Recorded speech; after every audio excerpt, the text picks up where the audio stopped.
Qual Bíblia devo comprar? Chego na livraria, tem inúmeras Bíblias, capas, cores, nomes diferentes. Qual que eu devo comprar? Bíblia não é só Bíblia? Bom, na verdade mas temos que ponderar algumas coisas. Primeiro, eu não posso ignorar que existe um interesse comercial em vender essas Bíblias.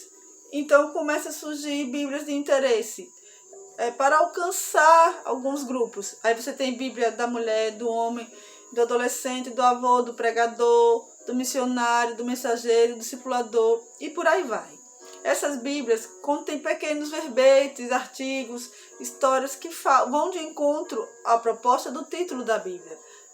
Avó, adolescentes, jovens, mas não é essencial. De qualquer forma, não vejo problema nenhum em comprar uma Bíblia de adolescente para adolescente, uma capa mais interessante, aquela avó que ama o neto e vai comprar a Bíblia da avó.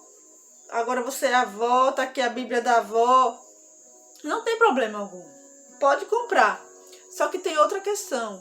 Existem muitas traduções bíblicas. E as traduções bíblicas, elas têm que ser revisadas sempre, por causa de um processo chamado entropia.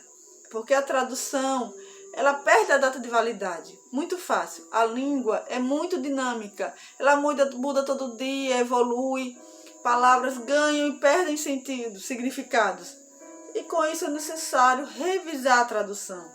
Se alguém duvida disso, pega aí um Machado de Assis, um Luís de Camões e vai ler do jeitinho que o Machado de Assis escreveu. É aquele F com PH, que hoje não se fala mais. Vós sois, essas formas as Bíblias eu mantêm. Vocês são. É o que dizemos na rua. E o que vós sois já está ultrapassado. Então tem esse processo de entropia. Por causa disso, as traduções são revisadas. Mas outra questão fundamental é o método de tradução. Aqui é que está a chave, querido e querida, que nós precisamos considerar. Existe um método, basicamente, é a correspondência formal. É aquela tradução ao pé da letra, no mesmo tempo verbal, na mesma quantidade de palavras. À medida do possível, o tradutor vai fazer essa tradução assim, observando algo máximo possível ao pé da letra, como foi escrito. Aí eu tenho traduções clássicas da Bíblia, como as Almeidas. E existe um método correspondência dinâmica. Ele é mais preocupado no entendimento, querido e querida. Ou seja, eu pego o texto original, leio e penso, qual frase ou palavra eu vou dizer que o leitor de hoje vai entender a mesma coisa. Então, quando eu tenho um método de equivalência formal ao pé da letra, eu sou bem fiel ao texto original, mas eu acabo sendo infiel ao entendimento do texto. Quem lê pode não entender com essas palavras utilizadas. Quando eu uso o método de correspondência dinâmica, eu sou infiel ao texto original, mas sou fiel ao entendimento do texto. Quem lê vai entender. Então você pode ter que os dois métodos são falhos em algum momento. Agora, qual eu recomendo para você? Bom, para quem é estudante de teologia, que quer entender a fundo, sugiro correspondência formal, porque ela vai de encontro ao texto original, de algo mais fiel ao texto, ao modo como foi escrito, que cabe ao estudante aprofundar as palavras originais e como está escrito. Agora, se você é um novo convertido, é alguém que quer ler a Bíblia e entender sem ter problema com palavras, né, muito formais, então a leitura de correspondência dinâmica. Agora, eu evito dar nome aos bois para não ter comercial de nenhuma Bíblia, mas nesse vídeo não vai ter jeito.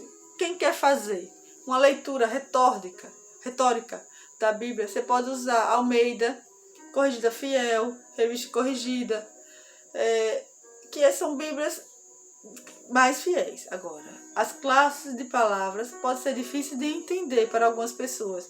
Se você quer uma leitura simples da Bíblia, leu, entendeu, existe a Bíblia da NVT, a Mensagem e a Bíblia Viva.